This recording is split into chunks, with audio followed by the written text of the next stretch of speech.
Hi everyone, Bunny байна. Өнөөдрийн бичлэгэндээ тавтай морил. Instagram-аас хэдэн өдрийн өмнө би та нарт аль нүүр бодолтыг хийх үг гэдгийг асуусан. Та нарын доотлын сонгосон байгаа. Тэгэхээр бүгдээр энэ нүүр бодолтыг бүтээнэ. Ер нь ирээдүйд нүүр бодолтын бичлэг хийж байхдаа жугаар нь тийм басан явдлын тухай яриул илүү танаа сонирхолтой байх болов гэж бодсон. За тэгэхээр одоо эхэлцгээе. Би бичлэг эхлэхээс өмнө хөмсгөө бодоо, foundation гэдэг contour эдрээ бүх юм төрөгцөн байгаа. Тийм болохоор одоо шууд нүднийхэн бодолт руугаа орцгоё. Би анхныхын бичлэгээр та нарт Drew Barrymore-ийн амьдралын түүхийг ярьж өгмөө санагдсан. Ер нь та нарт тийм кино зүйл мөлн дуртай, ер нь Hollywood одуудын тухай жоохон тийм мэдлэг байдаг бол та нар Drew Barrymore-ыг бол андахгүй. Drew-гийн гэр бүл бол ер нь амар том гэр бүл. Drew Barrymore-ийн аав, өвөө, ер нь бүх гэр бүл нь Hollywood-ийн амар том жүжигчүүд байсан. Тэдний гэр бүлийн одоо нэг том проблем гэх юм бол арх болон хар тамхины тийм асуудал ер нь амар их оролцдог байсан. Drew жоохон бахт нээж ав хоёр нь сасан байгаа. Тэгээд сансныхан гол учир нь бол аав нь хар тамхинд донцсон. Тэгээд ээж нь ааваас асуугаа чи энийг бол ирүүжил эсвэл бол одоо зүгээр салъя гэдэгсэн. Тэгээд unfortunately аав нь тэгээд явсан байгаа. Тэгээд Drew-гийн ээж нь бол өсгсөн хүн байгаа.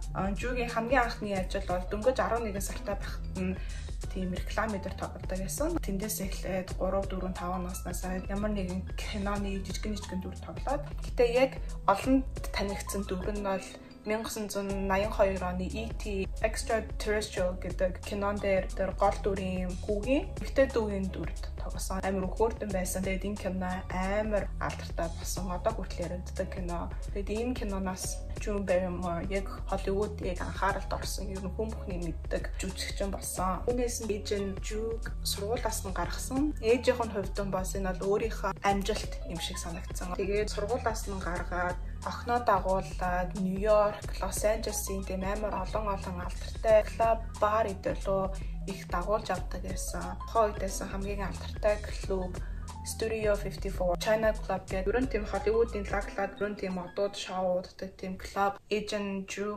7-8 настайд ингээд дагуулж авч ордог байсан. Тэгээд охинтойгоо хамт нийлээд шоудаг байсан. 9 настайдаа анх арх амсч үзсэн. 10 настайдаа marijuana татаж үзсэн. Тэгээд 12 настай гэхдээ ер нь cocaine хат амхинд бүр ингээд донцсон байсан. Тэгээд энэ тухайгийнхан ярьж байгаа тайлбарсан интервью байдаг. Тэгээд тэр интервьюг нь үзэх юм бол тэр клуб байгаа хүмүүс ерөөсөө ингээд энэ 9 настай хүүхэд арх угаад хар тамхи ашиглаж байгаа нь буруу гэж юусаа хардггүй байсан. Харин ч илүү тийм минэттэй юм шиг гэдэг санагддаг байсан. Энэ бүх зүйлүүдийг одоо тэнд байсан хүмүүсүүдийн нөлөөгөөс болж Drew одоо ашигласан. Drew жоохон бахт ерөөсөө өөрийнх нь насны найзтай байж байгаагүй. Яг гойд өөрийнх нь найз гэж бодож байгаа хүмүүсүүд нь яг тэр клуб, бар байдаг тэр том хүмүүс бол өөрийнх нь найзаа гэж боддог гэсэн. Тэгэл тэр Drew 9 настай 10 настай хүүхэд арх тамхи ашиглаж байгаа нь зүгээр хэвэн байдал. Тэгээд түүнээс нийлж шахдаг байсан.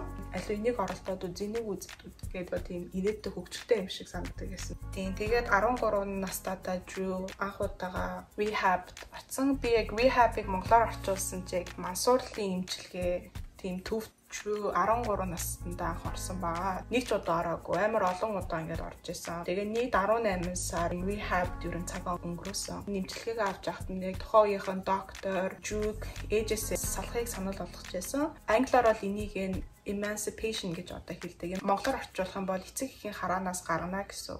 Legally яг шүүхээр Drew өөрийн гэсэн хүн болно гэсэн. Тэгэхээр Drew ямар нэгэн болох юм бол одоо өөртөө л хариуцлага хүлээн тэр ээж аав хоёр нь одоо өөртөө ямар ч холбоогүй тийм хараа хяналтаас гарсан байна гэсэн үг. Тэр rehab тахт нь бүх эмчүүд нь therapist-ууд нь ер нь Drew ээжээсээ ер нь хол байх. Сасан дээр юм байна гэж санал болгосон. Ойрдайсан бүх хүмүүсүүд нь ер нь сасан дээр гэдэг нь бол Drew-гийн хувьд бол хамгийн зөв сонголт гэдэг нь бол харагдчихсан. 14 наснаас 15 насныхан хооронд Drew яг эрүүл асан байсан. Тэрнээс хойш насан туршаагүй шилжилтийн насандаа явж байгаа арх хар тамхинд одоо донцсон хүмүүс үлгэр дуурайлж орж туслахын төлөө ер нь их ажиллаж эхэлсэн. Өөрийнхөө босон явдал түүхээ яриад ерөн тухайн үед гол зорилго нь өөртөө адилхан хүмүүс тусалж эхэлсэн. 15 наснда Drew Barrymore Hollywood-д тогтгоо байсан аль хэдийн нэг жүжигчний бүхэл амьдралаараа үздэг туулдаг нэг зүйлийг Drew аль хэдийн туулсан байсан. Тийм болохоор Hollywood-д муу нэр хүндтэй бол байсан. Тэгээд ээж аав хоёроос хуулиар салсан ч гэсэн ээж аав хоёртоо хоёулантай нэг холбоотой байсан. аав нь хот автор туссан. Тэгээд нас барах хүртэл Drew аавынхон бүх одоо имчилгээнийхэн төлбөрийг бол өөрөө төлсөн байгаа. Тэгээд одоо хүртэл ээжтэйгээ харилцаатай. Ер нь ээжийнхэн бас амьдралынхаа задал мадлал дээр бүгдийг нь бас хариуцдаг байсан. Тэгээд одоо хүртэл ээжтэйгээ холбоотой байдаг. Тэгээд 16 настайдаа хамгийн анхныхоо өөрийнхөө амьдралынхаа тухай ном бичсэн байгаа. Номоо бичснийхэн дараа буцаад Drew маань багаар кинонд тоглож эхэлсэн. Тэгээ 1995 онд найзтай Flower Films гээд киноны компани одоо байгуулсан байгаа. Тэгээд тэрэн дээр хамгийн анхных нь кино Never Been Kissed гээд нөгөө rom-com кино дээ шүү дээ. Энэ киног Drew Barrymore-ийн компаниолыг анхын кино хийсэн байгаа. Миний хамгийн дуртай нь бол би багасаа үзсэн хамгийн дуртай кино бол Charles Angels. Би нэг юм мэдээгүй. Гэтэ би багтаад энэ Charles Angels кинонд бүр амар дуртай байдаг гэсэн. Нэг хэсэгтээ баг өдөр алга үздэг байсан. Drew өөрөө энэ кинон дээр продюсер нэсэн. Тэгээд яг энэ film production-аас гаргасан хамгийн дуртай юм бол яг энэ Charles Angels тэгээд Santa Clarita Diet гээд Netflix дээр юм 3 seasonтэй TV show байгаа. Энэ тэгээд Drew Barrymore өөрөө тоглодог. Тэгээд тэр нь амар хөөрхөн TV show. Амар инээдтэй. Тэгээд ер нь үүнээс хойш ер нь Hollywood-д Drew буцаад танигдаж эхэлсэн. Ондог жүжигчин гэдгээ яг ингээ батуулж чадсан. Тэгээд энэ бүх зүйлд нь бас хувийн амьдралд нь бас амар хоолой юм болж байсан. Зүгээр одоо хайр дурлалын амьдралын яриа гэх юм бол 16 настайдаа Lillian Haywood гэдэг залуутай сүү тавьсан байсан. Тэгээд салаад жилийн дараа дахиад нэг өөр жүжигчин залуутай бас сүү тавьсан байсан. Тэгээд энэ хоёроос гадна Drew Barrymore амьдралтаа 3 удаа гэрлэжсэн.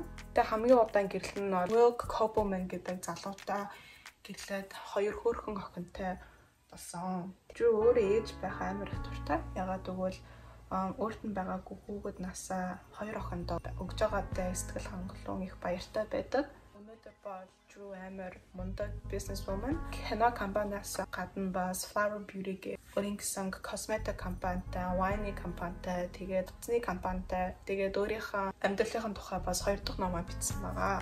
Ягаад би Drew Barrymore-ийн амьдралын тухай ярмаар санагдсан бэ гэхээр ер нь та нар Hollywood яаж аавдгийг та нар мэддэг бол амар олон хүүхдүүд Drew Barrymore-тай адилхан замыг бол туулсан байгаа. Яг бидний яг сайн мэддэг хүмүүс гэх юм бол Britney Spears, Justin Bieber, Amanda Bynes гэх мэт амар олон хүмүүс байгаа. Гэтэ энэ бүх хүмүүс бол ингээд давж гарч чадсан хүмүүс. Үүнээс гадна та нар судлах юм бол тэгээ бага наснасаа ер нь тэгээд шоу бизнес Hollywood-д ингэж орсон хүмүүс ер нь хүүхэн нас гэдэг зүйлийг ингээ авчдаг. Ер нь дандаа том хүмүүсийн донд байгаа болохоор багасаа ажиллаж эхэлж байгаа болохоор хүүхэд нас гэдэг зүйл нь бол амаргүй болдог. Тийм болохоор надад энэ Drew Barrymore-ийн түүх надад амар их таалагдсан. Ягаад гэвэл Drew үнэхээр ингээд амьдралаа өөрчилж чадсан.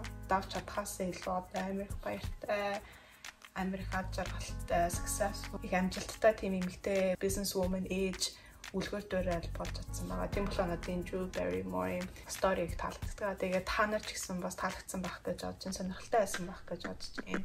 За, миний нүүр бодолт маань ингээд дуслаа.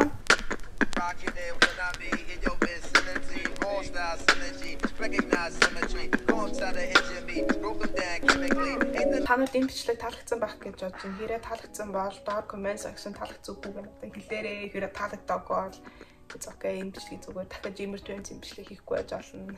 It's totally fine, you know. Тэ үнэхээр таалагдсан бол тэгээд like дараа, subscribe дараарай. Тэгээд энэ хонхыг дахиад мартаа. Тэгээд мэдээж please миний бичлэгтэй гоё share хийгээрэй. Тэгээд дуслах 2021 оны хамгийн анхны бичлэг бүгдээрээ энэ жил их гоё мөдтэй нэ. Okay.